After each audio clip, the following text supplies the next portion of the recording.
Well, tonight there are still a lot of questions after the release of the redacted court documents in the Delphi murders case. The judge unsealed the probable cause affidavit that details why Richard Allen was arrested in the murders of Abby Williams and Libby German. Thanks so much for joining us. I'm Aaliyah Blackburn. Fox 59's Max Lewis asked legal experts why police started focusing on Allen.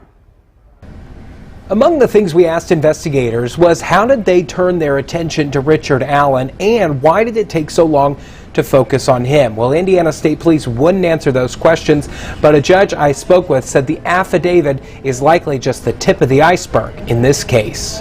According to the affidavit, Richard Allen was initially interviewed by an officer in 2017. He told police he was on the trail around the time the girls were murdered. A law enforcement source with knowledge of the investigation said there's no indication there was any follow-up on that tip. Our source says that a review of the original tips in the weeks before Allen's arrest was what caused investigators to re-examine him. I think it's no coincidence that the gun was seized in a search warrant right about the time that the arrest took place. According to the affidavit, investigators obtained a warrant to search Allen's home and found a gun that matched an unspent bullet casing at the crime scene. Fisher's judge Daniel Henke, who is not directly involved in the case, told me that's the strongest thing he sees to find probable cause. Outside of that, it's a lot more thin. But it's what he didn't see in the affidavit that caught his attention. I didn't see in it a reason why it should be sealed.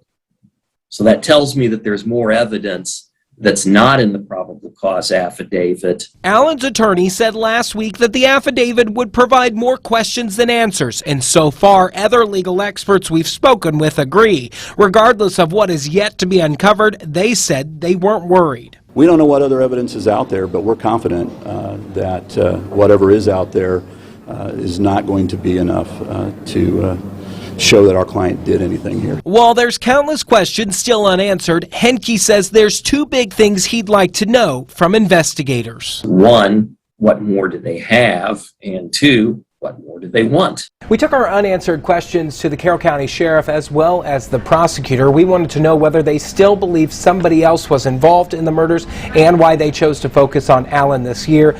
Neither of them replied to our requests. We'll continue to push officials as this case plays out. In the newsroom, I'm Max Lewis, Fox 59 News.